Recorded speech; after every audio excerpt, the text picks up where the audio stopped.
Salutations, ladies and gentlemen. Welcome to Side Out. I've been in the mood to play an isometric RPG for a little while lately. Namely because I'm working on a D&D one-shot for some friends of mine. And with that, I've kind of had my mind circulating around some D&D concepts, trying to get more familiar with the rule set and what you can and can't do in those worlds. Just trying to increase my knowledge and understanding of it. And with that, right around that same time, Mandalore Gaming, if anyone is familiar with him, released a video on Tyranny. And I've been meaning to play Tyranny for quite a long time. I have a friend who really enjoyed Pillars of Eternity, but had some qualms with this, some sort of quality of life things that he would have liked worked out. And he also put a whole lot of time into Tyranny, and I believe he actually put more time into Tyranny, because he basically said, Tyranny resolved all my issues. So, I played a little bit of Pillars of Eternity. It was okay. I think I wasn't too into isometric RPGs at that time, so I didn't go too deep into it. But with Tyranny, coming at this at a completely different time, the Pillars was years ago for me. A little bit I did play. Might go back to it at some point.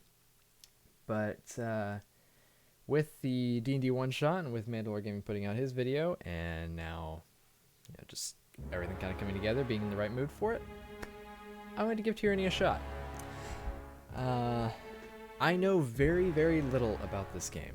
I did not watch Mandalore's video, explicitly because I don't really want to know much going into this. I want it to be very natural, basically. And so with that, I'm going in pretty much blind on this one. I've not looked at stuff beforehand.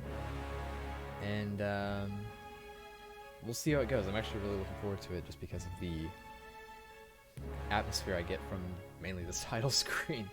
Also the concept of tyranny in the midst of this desolate, war-torn wasteland, it seems. Also, I don't know what this thing over here on the side is, but that looks mildly terrifying, all things considered. It's alright. I've already gotten the options menu set out. Everything's good there. So let's go on and get started. New game settings. Normal difficulty requires strategy and efficiency, but forgives a few mistakes in combat. Companion combat AI is enabled by default. Let's see. Story mode requires minimal micromanagement, easily forgives mistakes in combat, enemies receive a penalty to most stats, so on and so forth, and then hard and Path of the Damned. Okay. I'm gonna do normal. I typically either play things on story mode or normal, because I play for story. But we'll try normal in this case.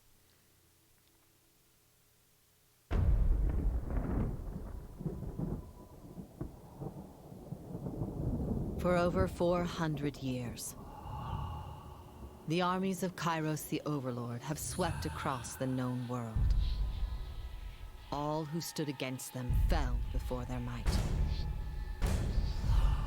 Even the Archons, women and men of immense power, were forced to kneel, chained to the Overlord's will.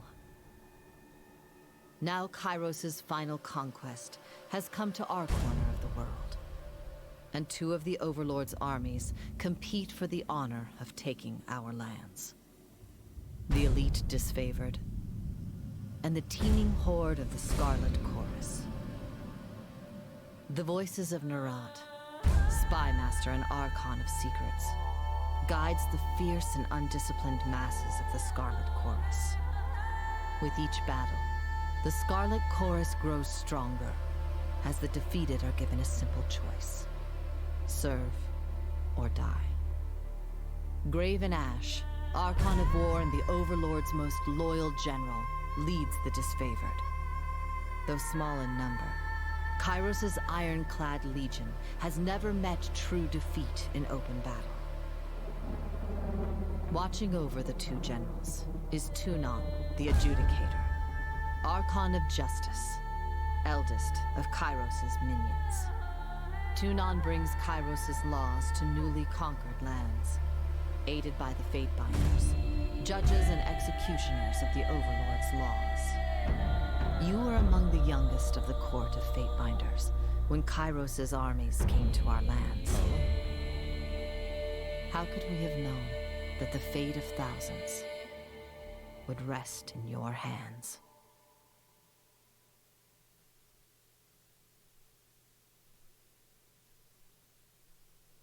Oh. So we are with the invaders, if I understood that right. Okay. That's kind of different. Alright. I have no clue what sort of character we want to make, but let's figure something out as we go. Okay, roll. In the Northern Empire where you were born, men enjoy equal protection under the laws of the Overlord Kairos. In the southern lands of the Tears, I assume, only men may own or captain ships, but real estate is restricted to women. Men may lease, but durable ownership of the land in the Tears always passes to the eldest daughter or sister. Most sons enter their father's profession by their mid-teens. Those without a profession or family lands to work can find purpose by pledging service to one of the Overlord's mighty Archons. Criminals, derelicts, and others are often conscripted into the armies of the Archons. If a child cannot forge their own skein, he will certainly find one in battle. Okay. I'm getting a Roman Empire feel from that opener. Like a fantasy Roman Empire. We'll see how that goes, though. That ends up being correct. So, alright. What changes? Let's see. It might be a little loud. Let me bring that volume down slightly. Okay, there we go. Okay, let's see. What changes here? For the women. In the Northern Empire where you were born, women enjoy equal protections under the laws of Overlord Kairos.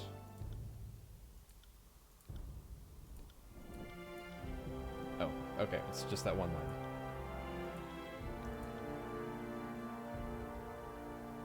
A little bit down the bottom. Alright. In the southern lands of the Tears, women may crew a ship, but only men may own or captain a vessel. Interesting. Okay. While these customs give the oceans to men, the lands are trusted to the women. Men may rent and lease, but only women may own land and bequeath it to their daughters and sisters. While following a parent's profession is standard, many women choose to pledge service to one of the Overlord's powerful Archons. Those without a viable trade or lands to call their own are often drafted into the armies of the Archons, where it is assumed they will rise to glory or vanish in obscurity in accordance to their worth. Well, that is straight up depressing, but kind of understandable given the context. My gosh. You go from...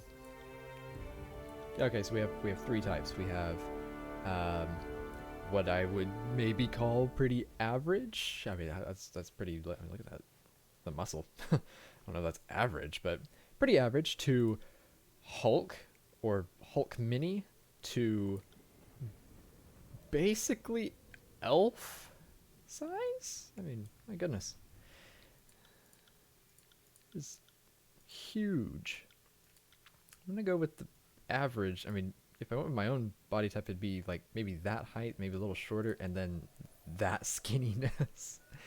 But definitely not that tall. So all right, we'll go with this. Okay, here we go. Oh, we have portrait, hair color, face and hair. I assume tattoos and body markings, and then the voice. That wasn't so hard. That wasn't so hard. Alright, let's go with the face. Okay, looking a little bit sharp cheekbones, rounded, a little thinner, prominent jaw, and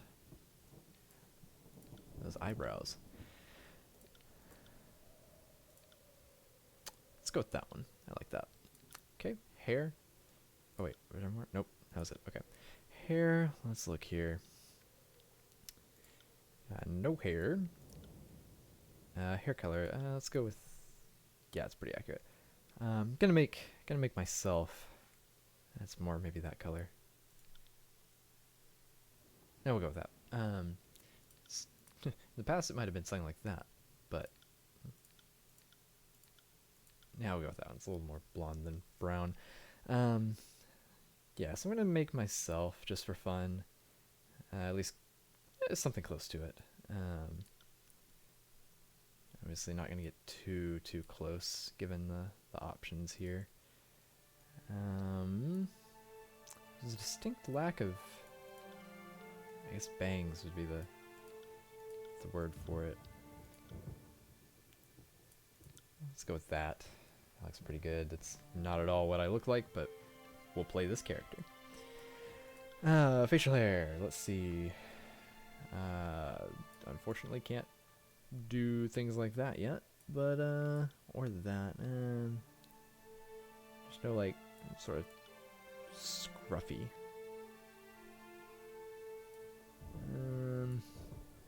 Scruffy and patchy. I'm gonna do clean shaven though.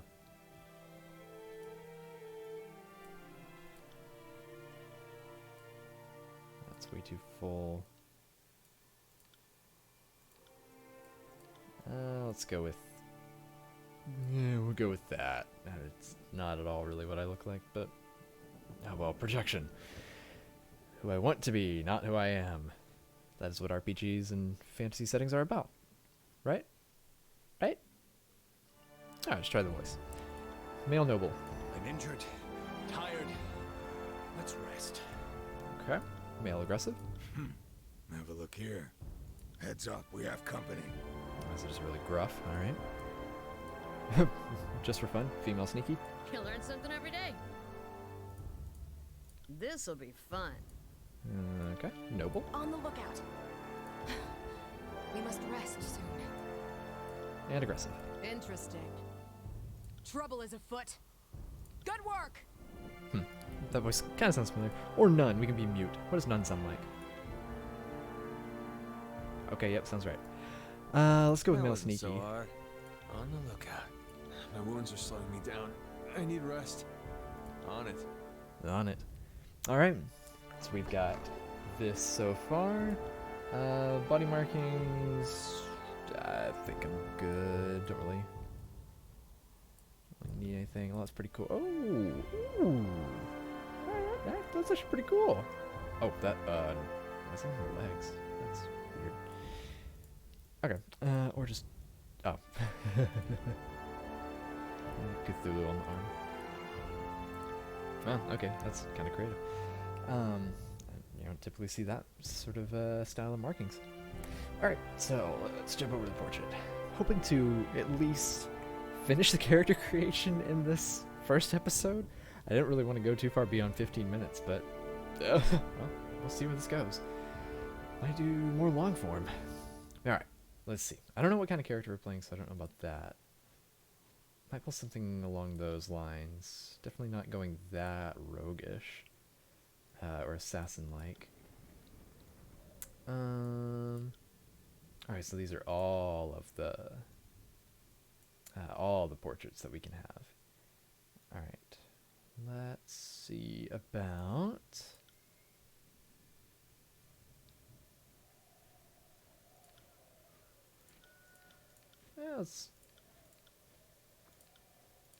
let's go with that guy.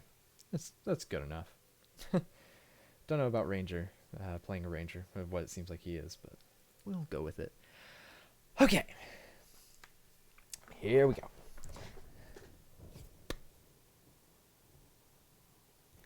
Okay, now the fun begins. So, I think, since there's going to be all this here, I'm just going to go ahead and push through. It's going to be a long video, but that'll be okay.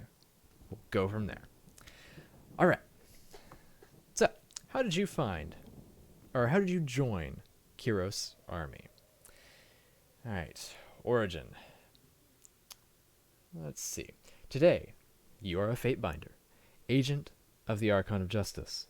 You are by no means free, but as a warrior scholar, deputized with discretionary powers to interpret and execute the laws of the Overlord Kairos, you are freer than most. One does not apply to be a Fatebinder. One is called by Tunon, the Archon of Justice, and to decline is death. Millions of men and women live in the dozens of realms ruled by the Overlord. How did you stand out from amongst this teeming mass of desperation and insignificance and gain the Archon's notice? Alright, well, here we go. Who are we? This is where I'm going to deviate, and I'm not going to make just myself. It's going to be more of a character here. And it's not going to be a projection of who I want to be necessarily. Just clarifying that. But let's see what we have here and have some fun with it.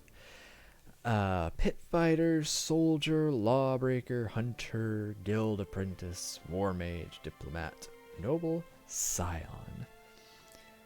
Let's see. Noble scion. Born to noble parents, you were groomed for leadership. Your youth spent on letters, history, rhetoric, and other matters of culture and statecraft. Though you had wealth and culture, comforts you were expected. Though you had wealth and creature comforts, you were expected to grow up quickly and bear the responsibility of shepherding others through prosperity and war. When your parents came under accusation of sedition, you were sent to the court of Tunon, Archon of Justice, to defend your family's actions. Your parents were found guilty. Their sentence, the dissolution of the treasonous estate. Eloquently pleading your own ignorance in your family's actions, you negotiated your most important deal yet, immunity from the crimes of your family and the simple cost of swearing fealty to the Archon himself. Despite the unwilling induction, your education and savvy made you a valuable addition to the Archon's cadre of enforcers. And so long as you remain in good standing, your family just might be allowed to live. I kind of like that. Diplomat might also kind of be interesting, but I think let's go with Noble Scion. That's kind of sounds like there might be maybe some negotiation style circumstances going on under that. I always enjoy the charismatic styling character. Alright, primary expertise. Drink some water. Part of making these videos is me trying to get used to speaking in so much. Again, I used to do this sort of thing all the time. Not so much anymore. Trying to remember to use the diaphragm. Alright, primary expertise. As one of Tunon's Fatebinders, you receive training in the arts of war, the intrigue of magic, and the inexhaustible depths of Kairos law. Across the Northern Empire, the education of a Fatebinder is second to none. Those bearing the title are expected to read instructions and understand the economies of the realm in which they operate. Literacy and mathematics, skills rarely found on Teradus, are essential skills in the execution of law. Subtler talents, like speechcraft or tactics, are honed with time and experience under Tunon's guidance. Alright. Our primary expertise? We want to go more warrior, we want to go more, more of a warlock or wizard, possibly. Let's see. Oh, shock spells. That's kind of cool. Mages skilled in shock can frequently interrupt their enemies, preventing them from executing their attacks. What about atrophy? Atrophy magic drains the skills and attributes of your enemies, weakening their attacks and making them easier to kill. Okay, that's interesting. The School of Vigor is a utility branch of magic that focuses on granting bonuses to yourself and your allies. Alright. Now we've got the other things. I'm leaning towards magic, honestly. Though... Oh, it changes. Alright, I gotta see all of them now. Oh, okay, it just changes the weapon. Dual... Okay, when it said dual wielding, I was thinking more like daggers and that, not an axe and a warhammer. Though, that's pretty cool. Ooh, nice. Unarmed. Probably... No, okay. Just thinking maybe like a monk, but not so much. Shock spells, frost spells, vigor spells, and atrophy spells.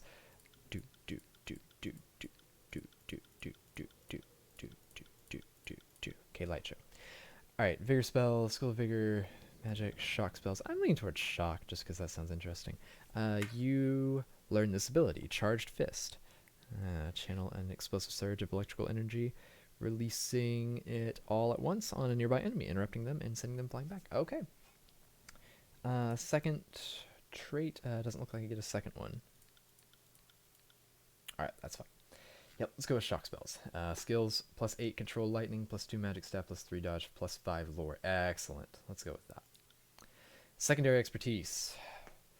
Believing that all of his agents should be well-rounded to non-ordered, that you receive training in a secondary combat style. Faint binders are often deployed into treacherous circumstances, and one's ability to adapt to unexpected changes, like sudden violence or legal entanglement, can represent the difference between life and death. Alright, this is still so interesting. Like, we are the invaders. We are a member of their invading force. That feels so different, because normally it's like, oh, you are an oppressed who is born on the streets of this oppressed empire or something. This time, we're the oppressors. That's, those are going to be interesting. Alright, secondary expertise. Oh, that'd be kind of cool to oh, there's some daggers. There we go. It'd be kind of cool to go with something more melee based. I also work to go with like atrophy or vigor, be shock, a shock healer. Yeah, granting bonuses to yourselves and your allies.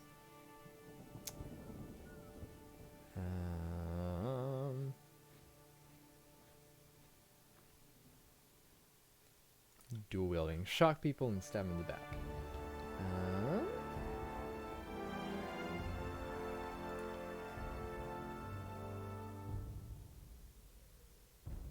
Get Titan's Touch. Fill the target with a surge of greatness, granting them bonus to might and vitality. +2 vitality for 4 seconds, +2 might for 45 seconds. Range 2 meters.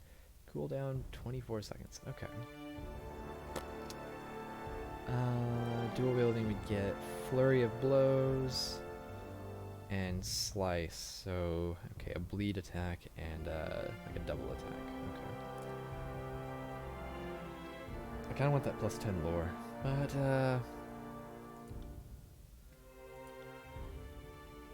oh, I actually picked one of these.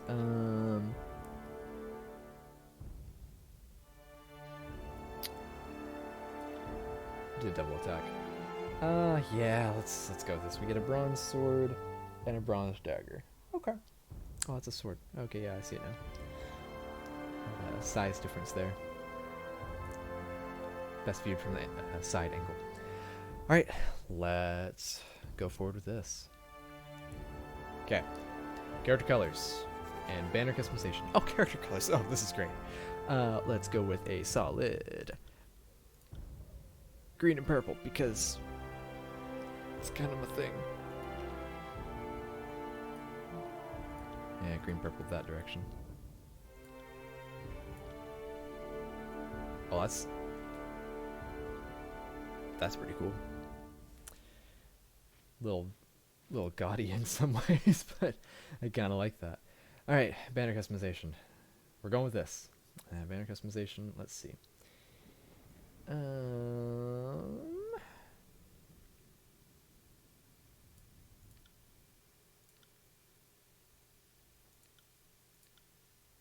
Yeah, Magic the Gathering. Let's see. That's kind of cool. Just a noose. That's lovely. Quite lovely. Let's go with that. That looks pretty magical. The banner background, make that purple, and then the insignia itself, make that white. Yeah, green. Yeah, purple. Violet. Purple. Okay. Alright, next. Name. Rebby, because that makes it easy. Next. Alright. Attributes. Here we go.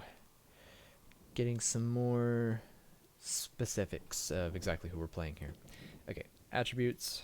We have might, finesse, quickness, vitality, wits, and resolve. We have 8 points available, but we can also, looks like we can reduce things on what we currently have.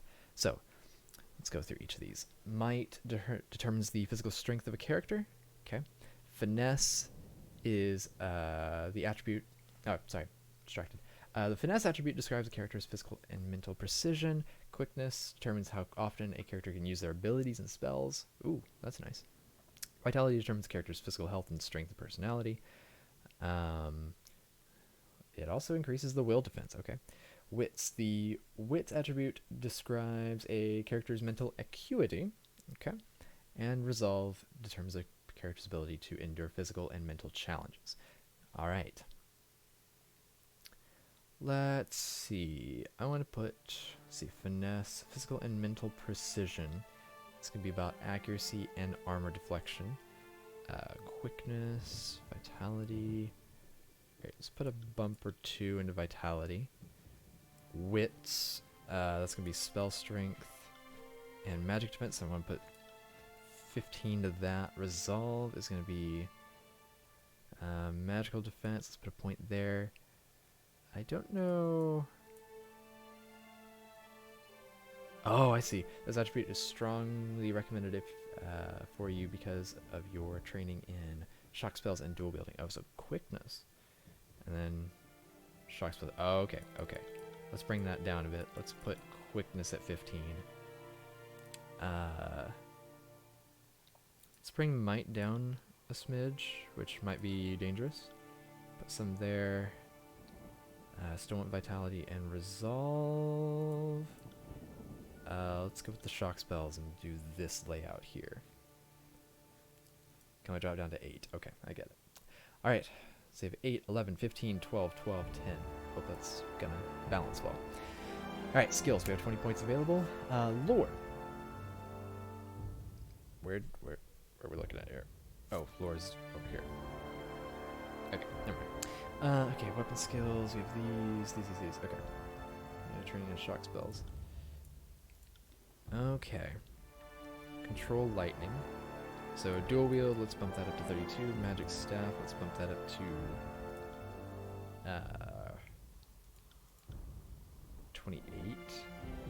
Control lightning, bump that up to 38. Athletics, bump that up to dodge, and lore, bump that up to. Okay. Lore's skill, decipher information, put clues together. Okay, actually let's bump that up a little bit more there. Dodge, that's pretty good. Athletics is pretty good. Control lightning. Dual wield. Determines effectiveness of attacks when wielding weapons in both hands. And magic staff, effectiveness of attacks using the magical staff. Let's bump that up to 30. Bump that up to 34. And then what is our odd number going to be? Let's just bump that to 35. Because this probably isn't going to be the most important skill, but if there's any circumstance, I'm kind of pulling Fallout New Vegas concepts here. If there are any circumstances where charisma or lore are going to come into effect, I want to use those over pretty much any other circumstance. But again, I don't know this game very well, at all, actually. So, I could be completely wrong here. Let's keep going. Alright. Selecting the Conquest option will allow you to play through Kira's Conquest of the Tiers, choosing how your character was involved in the invasion. This gives you the most control over the starting state of the game and how other factions will react to your character. Okay. Let us go ahead and do that. I will hit next. I think I'm about to call the episode here. I'm going to hit next. Go ahead and close this out. Stop recording for a second. Take a brief breather, get some water and all that stuff, and then I will come back pretty soon after that and jump right into part 2 of character creation. It's taken us 30 minutes. That's okay. It's a pretty in-depth game, it seems like. I'm actually getting more excited as we go. So I'm going to hit next, then we'll go into the next phase. I'm probably going to have to pause it while we're in. All the world has fallen to Kairos, and now the Overlord's eye is on the Tiers. Our home. The last corner of the world free of Kairos' reign. 2 armies, the Disfavored and the Scarlet Chorus, march south from the Northern Empire, the last realm to fall to Kairos a century prior. Alright. I'm going to go ahead and stop the video here. Thank you all so much for watching. I will see you in the next video. It's going to be coming, I'm going to record it right after this. So hopefully I'll be right in the same mindset, right in the same mood for this. And yeah, again, thank you so much for watching. If you enjoyed this, please feel free to like, comment, subscribe, all the things. Feels super weird to say that. And I will see you all in the next one. Take care. Talk to you then. Bye.